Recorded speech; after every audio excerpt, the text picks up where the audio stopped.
नमस्कार, मैं हूं मोनिका और आप देख रहे हैं हमारा खास प्रोग्राम चक्रव्यूह।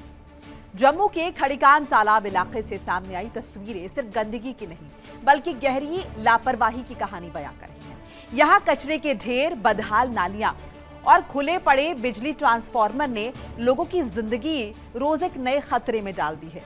स्थानीय लोग परेशान हैं, शिकायतें हुई हैं, लेकिन हालात में सुधार अब तक नहीं दिखा है। सवाल यही है कि आखिर जिम्मेदारी कब तय होगी और ये बदहाली कब खत्म होगी।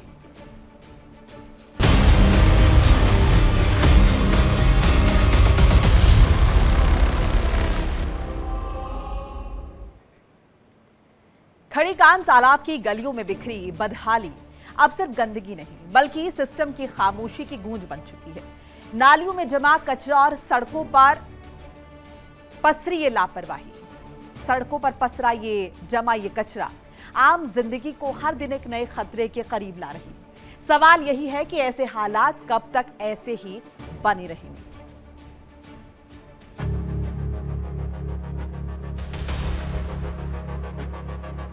आप आलम देखिए कि नलके टूटे हैं।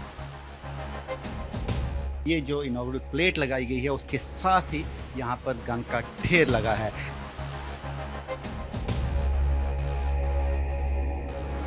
जम्मू शहर अपनी सांस्कृतिक, अपने इतिहास और अपनी पहचान के लिए जाना जाता है, लेकिन इसी शहर के बीचों बीच एक ऐसा इलाका भी है जो आज अपनी ही बदहाली की कहानी खुद बयां कर रहा है। खड़ीकान तालाब, एक ऐसा नाम जो कभी शहर के सबसे पुराने और सबसे बसे हुए मोहल्लों में गिना जाता था, जहां गलियां रौनक से भरी होती थीं और जीवन अपनी रफ्तार से चलता था। लेकिन आज तस्वीरें बिल्कुल बदल चुकी हैं। यहाँ सवाल सिर्फ विकास का नहीं, यहाँ सवाल है सिस्टम की खामोशी का और उस खतरे का जो हर रोज लोगों के बेहद करीब आता जा रहा है। देश में लगातार स्वच्छ भारत अभियान को चलाया जा रहा है और लगातार केंद्र सरकार, राज्य सरकार की टीमें मिलकर इस पर काम कर रही हैं। और आज चक्रव्यूह की टीम ये जानने पहुंची है कि वाकई स्वच्छ भारत अभियान कितना कारगर रहा है और कहां-कहां इसके परिणाम देखने को मिले हैं। इस वक्त हम जम्मू के सबसे पुराने शहर का जो मोहल्ला है, खड़ीका तालाब दलपतिया मोहल्ला, वहाँ पहुँचे और आपको आज दिखाने से, यहाँ से ज़मीनी हकीकत दिखाने की कोशिश करेंगे कि यहाँ पर क्या वाकई ही स्वच्छ भारत अभियान का कुछ यहाँ पर असर हुआ है। लेकिन जैसे ही यहाँ पे चक्रव्यूह की टीम पहुँची और हमने यहाँ पे मुआयना करना शुरू किया तो हमारे शुरुआत में ही हमें यहाँ पे गंदगी के ढेर दिखे हैं। बताया ये जा रहा है कि यहाँ पर कई दिनों तक ये गंदगी उठाने कोई नहीं आता। और आप आलम देखिए कि किस तरह से ये जो पूरी गलियां हैं ये गंद के साथ पटी पड़ी हैं। और अगर आगे भी दिखाने की कोशिश करेंगे तो आपको यहाँ पर सिर्फ जो यहाँ पर गंद दिखेगा या फिर यहाँ पर जो कंस्ट्रक्शन हुई है उसके बाद जो बोरियों में सामान भर कर रखा जाता है बाहर, वो यहाँ दिखेगा। लगातार आलम ये है कि लोग यहाँ पर गंद जो है वो अपने घर से निकालते हैं, वो सड़कों पे रखते हैं और क्योंकि गाड़ियाँ लगी हुई हैं जो सड़कों से उठाएंगी, लेकिन वो कोई भी गाड़ी यहाँ पर इनका कहना है नहीं आती है। और यहाँ पर जो मोहल्ले में स्वच्छता बिल्कुल ना के बराबर है क्योंकि यहाँ पे म्यूनिसिपैलिटी की गाड़ियाँ नहीं आती हैं और गंद यहाँ पर लगातार पड़ा रहता है। कोशिश हमारी यही है दिखाने की आपको कि लगातार आपको दिखाएं किस तरह से इसके आसपास के एरियाज़ में क्या माहौल है। और आप देखिए यहाँ पर एक रेड़ी है और रेड़ी में भी लोगों ने गंद डाल के रखा है, लेकिन यहाँ पे म्यूनिसिपैलिटी उसको उठाने नहीं आ रही। आप आलम देखिए कि यहाँ पर मक्खियाँ, मच्छर भरे हुए हैं जो बीमारी का कारण है। लोग परेशान हैं क्योंकि लोगों का ये कहना है कि यहाँ पर कहीं ना कहीं म्यूनिसिपैलिटी डिपार्टमेंट की जो गाड़ियाँ लगाई गई हैं वो यहाँ पर नहीं आते, यहाँ पर सफाई कर्मचारी नहीं आते। ऐसे में आज हम आपको इस पूरे इलाके से रूबरू कराएंगे और आपको इस इलाके की हकीकत दिखाएंगे। जब इंडिया डेली 24/7 की टीम खड़ीकान तालाब पहुंची और जो तस्वीरें सामने आई उसने पूरे माहौल को समझने का नजरिया ही बदल दिया। गलियों में कचरे के ढेर, नालियों में जमा गंदगी और हवा में फैलती बदबू, ये सिर्फ गंदगी नहीं थी, ये एक ऐसी व्यवस्था का सबूत था जो लंबे समय से अपनी जिम्मेदारी से आंखें मूंदे बैठी है। कहीं प्लास्टिक, कहीं सड़ा हुआ कचरा और कहीं पानी के साथ बहती गंदगी।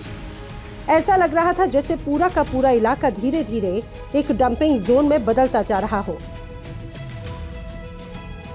देखिए इस समय यहाँ पे भी आप देखेंगे तो यहाँ भी गंदगी का ढेर लगा हुआ है। लगातार जिस तरह से हम दिखाने की कोशिश कर रहे हैं आपको, देख के ही ऐसा लग रहा है कि काफ़ी समय से यहाँ पे कोई इस गंदगी को उठाने नहीं आया है, कोई यहाँ पर आया नहीं है। और आप आलम देखिए किस तरह से यहाँ पर बुरी हालत है, बहुत ज़्यादा यहाँ पर दुर्गंध है, खड़ा होना भी मुश्किल है। ऐसे में लोग यहाँ के किस तरह से यहाँ रहते होंगे, किस तरह से यहाँ गुजर बसर करते होंगे, अपने आप में एक सोचने वाली बात है। यहाँ पे कुछ लोग जी बिल्कुल, यहाँ पे हमारे साथ लोग भी मौजूद हैं। यहाँ पे सोशल एक्टिविस्ट है जो इसी एरिया के रहते हैं, खड़ीका तालाब के रहने वाले हैं। सर, लगातार हम यहाँ देख रहे हैं जब से हम आया में हर जगह गंदगी ही गंदगी दिख रही है, क्या कारण क्या है इसके? सबसे बड़ी बात यह है कि यहाँ की जो वार्ड नंबर 5 की जो यहाँ पर कम से कम 20 औरतें हैं, औरतों से काम नहीं होता है। मैं डॉक्टर साहब को कहना चाहता हूँ, कमिश्नर साहब को कहना चाहता हूँ कि औरतें यहाँ पर नहीं लगाइए। वार्ड नंबर, आपके कहने का मतलब है कि यहाँ पे जो सफाई कर्मचारी हैं वो सब औरतें हैं? बिल्कुल औरतें हैं और कोई वहाँ पर ये नहीं है। आप मुझे बताइए, औरतों से वार्ड नंबर 5 कैसे सफाई हो जाती है? नहीं होती है। इनको बोला भी था कि आप हमारे को क्या बोलते हैं, ये रेडियाँ दीजिए उठाने के लिए, वो इनके पास पैसा नहीं है, वो बोलते हैं फंड्स नहीं है, पैसा नहीं है। हम वार्ड नंबर 5 में इन्होंने बुरी हालत कर दी है, ठीक है ना। और सुपरवाइज़र बेचारा क्या करेगा, सुपरवाइज़र तो कुछ कर नहीं सकता, वो नया बेचारा आया हुआ, और वो बोलता है लड़कियों से मैं कैसे काम करूँ, वहाँ पर लड़के होने चाहिए कम से कम कि मैं आप गंद उठाऊँ। आप देखिए यहाँ पर ये सीएम हाउस है, यहाँ पर वीआईपी एरिया, और यहाँ से ही हमारा क्या बोलते हैं जुलूस जो है, मुहर्रम का जुलूस जाएगा, यहाँ से होके फिर आगे जाएगा। अब रात को इतनी तकलीफ होती है, अगर हमारी माँ बहनें चलती है और शीशियाँ जो है वो चुभ जाती है। मुहर्रम के दिनों में इस एरिया में, पूरे एरिया को, तालाब खड़ीका वार्ड नंबर 5 में बुरी हालत हो गई है। हाँ, अब हमें उम्मीद है, वो उम्मीद आ रही है कि यहाँ के डॉक्टर साहब जो वो नहीं आए हैं, उन्होंने कल परसों दौरा लगाया था, उन्होंने बताया था कि हम इसको क्लीन करेंगे, मगर अभी तक उन्होंने मीटिंग करके कोई क्लियरनेस जवाब नहीं दिया। स्थानीय लोग बताते हैं कि ये स्थिति अचानक नहीं बनी, पिछले कई महीनों से शिकायतें की जा रही हैं, नगर निगम से लेकर संबंधित विभागों तक। लेकिन सवाल ये कि अगर शिकायतें हुई तो कार्रवाई कहाँ गई? क्या फाइलों में दबकर रह गई शिकायतें, या फिर सिस्टम ने इसे नजरअंदाज कर दिया? ये वही सवाल है जो हर गली में घूमता नजर आता है। लगातार हम देख रहे हैं यहाँ पे नालियों का गंद बाहर पड़ा हुआ है। कब से ये सब चल रहा है? ये बहुत देर को चल रहा है, 2 साल हो गया जैसे गंद पड़ा हुआ है। हाँ। ये देखो मेरी शॉप है, ये देखो कूड़ा, ये नाली पूरी मार्केट बंद होती है। हाँ। ये देखो हमारी दुकान है, 2 बार बोलो ना, खाली नहीं कर रहे, चूहे इधर अंदर। ये देखो सब चूहे का रास्ता बना हुआ है, कोई नाली को साफ नहीं। देखो तोड़ तक जाओ, आप आगे तक जाओ, पूरी नाली बंद है। इधर देखो पूरी नाली बंद है। तो देखो दुकान के क्या करते हैं? बंद रखते हैं, खोलते हैं, बंद करते हैं, आते हैं सफाई की। देखो ये 4-5 दिन पड़ा रहेगा ऐसे कूड़ा, कोई नहीं उठाएगा इधर। हम बोलते हैं सफाई वाले को उठाओ, क्या नहीं, वो जो सफाई वाले आएंगे वो करेंगे, जो नाला निकालते हैं वो करेंगे। तो सफाई वाले आते नहीं है? आते हैं, कभी कभी आते हैं, मर्जी से काम करते हैं अपनी। देखिए यहाँ पर किस तरह से ये इनकी दुकान है, इंद्रजीत जी बता रहे हैं, इनकी दुकान के बाहर कूड़ा जो है इकट्ठा करके रखा गया। तो आलम ये है कि अगर किसी ने दुकान खोली है, अपना काम चलना है, बिल्कुल, तो आप किस तरह से काम कर पाएंगे? नालियां ब्लॉक पड़ी हैं, ढेर उसमें गंद जमा है, और उसके बाद चूहे भी यहाँ मौजूद है भारी मात्रा में। और जब ये अगर कूड़ा निकाला है तो आप उसको कहीं साइड पर रखिए, आप दुकानों के आगे ढेर लगा रहे हैं। ऐसे में एक आम आदमी को जहां जहां परेशानी है, वहां पे दुकानदार को भी ये परेशानी है कि वो किस तरह से काम करेगा, क्योंकि उसके घर, उसके दुकान के बाहर जी इतनी। और फिलहाल यहाँ पर वक्त हो चला है एक छोटे से ब्रेक। आप देखते रहिए इंडिया टीवी।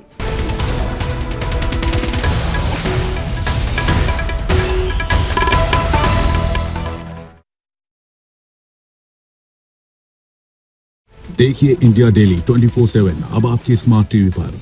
इंडिया डेली मौजूद है सभी डिजिटल प्लेटफॉर्म पर लाइव और लगातार।